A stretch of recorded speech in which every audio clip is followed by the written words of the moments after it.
So hello friend, तो आज का जो टॉपिक है वो है condensing turbine versus non condensing turbine. तो आज की वीडियो में हम लोग बात करेंगे कि जो कंडेंसिंग टरबाइन होता है और जो नॉन कंडेंसिंग टरबाइन होता है, जिसको बैक प्रेशर टरबाइन भी कहा जाता है, इन दोनों में क्या डिफरेंस है, पूरा बेसिक से यहाँ पर हम लोग समझेंगे।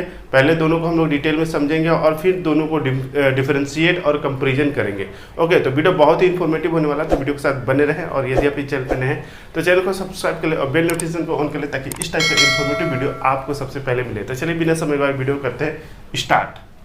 तो condensing turbine versus non condensing turbine, आप देखिए ये जो टॉपिक है ये आपसे कई तरह से पूछा जा सकता है, चाहे एग्जाम हो या इंटरव्यू हो, क्योंकि जो लोग पढ़ते हैं या स्टडी करते हैं उनके सामने ये क्वेश्चन जो होता है उनके पेपर में अक्सर आया जाता है। वो ऐसे भी पूछ सकते हैं कि कंडेंसिंग जो पावर प्लांट होते हैं या जो प्लांट होता है और जो नॉन कंडेंसिंग जो प्लांट होता है, इन दोनों में क्या डिफरेंस होता है। उसको ऐसे भी पूछा जा सकता है कि कंडेंसिंग टरबाइन या नॉन कंडेंसिंग टरबाइन जो होता है, इन दोनों में क्या डिफरेंस है।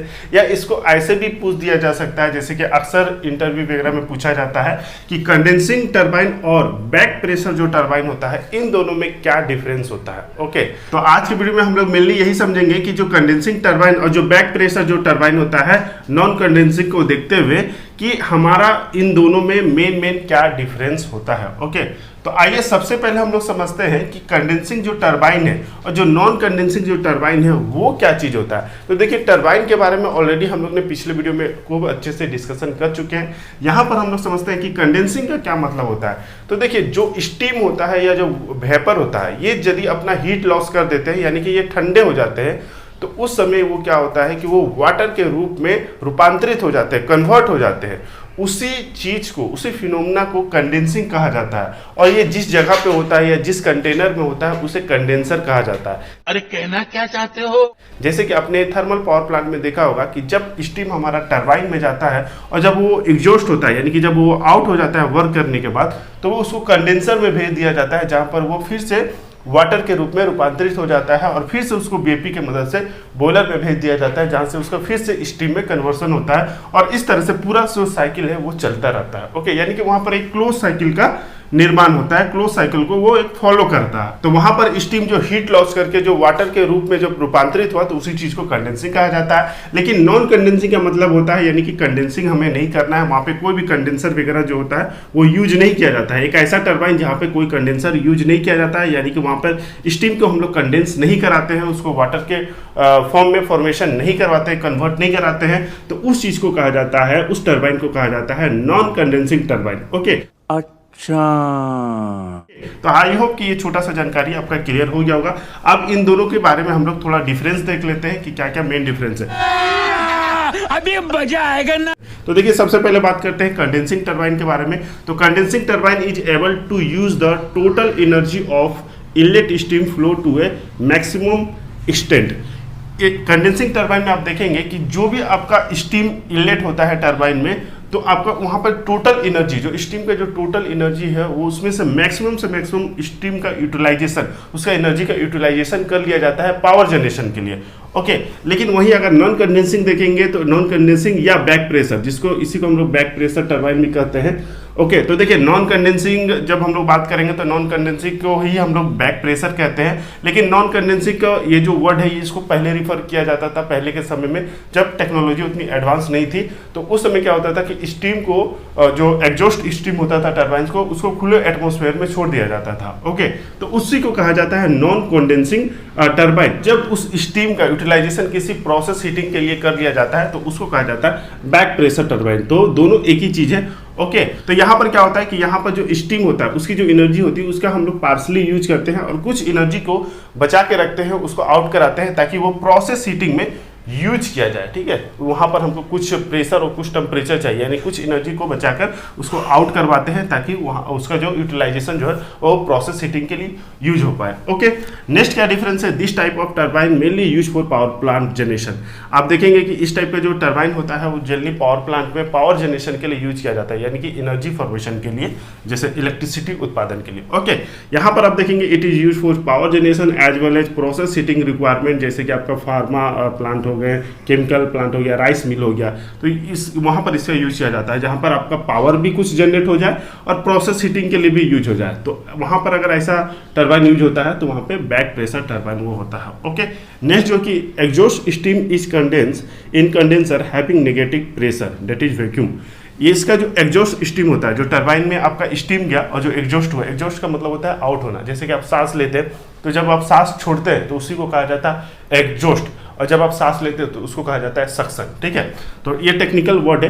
तो यहाँ पर आपका जो एग्जॉस्ट स्टीम यानी कि जो टरबाइन से जो स्टीम आउट हो रही है तो इस ये कहा जाती है, ये कंडेंसर में जाती है और वहीं पे कंडेंस हो जाती है, यानी कि वहाँ पे वाटर का इसका फॉर्मेशन हो जाता है और वहाँ पे जो प्रेशर होता है वो नेगेटिव प्रेशर होता है। लेकिन यहाँ पर देखेंगे तो इंटायर स्टीम यानी कि जो भी स्टीम होता है वो उसको जो एग्जॉस्ट किया जाता है विथ ए सर्टेन प्रेशर और टेम्परेचर, क्योंकि हमें एक प्रोसेस के लिए रिक्वायरमेंट है, कुछ मान लीजिए आपको प्रेशर चाहिए, टेम्परेचर चाहिए, तो जो भी स्टीम आपको एग्जॉस्ट कराना है तो एक सर्टेन प्रेशर और टेम्परेचर पे उसको आउट करवाना है, उसे एग्जॉस्ट कराना है। ओके, ये कोई भी कंडेंसर वगैरह में नहीं जाता है।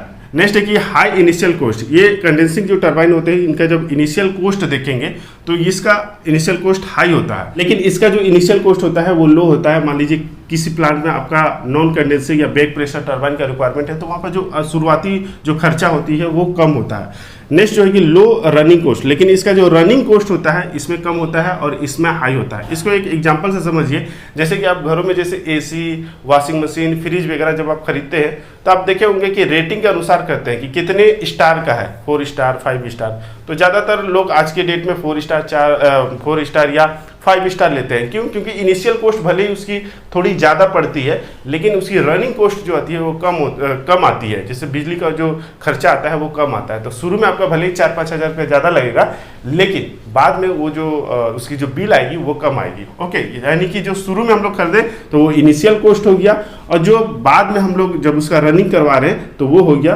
Running cost. ओके, तो इसी तरह हुआ कि मान लीजिए कि आपने जैसे एसी खरीदा तो उसका इनिशियल कॉस्ट भले ही हाई होगा लेकिन रनिंग कॉस्ट जो होगा वो लो हो गया। ओके, ठीक उसी तरह यहाँ पर भी इस टरबाइन का कंपेरिजन है। ओके, नेक्स्ट क्या डिफरेंस है कि कंडेंसेट इज रिसाइकिल।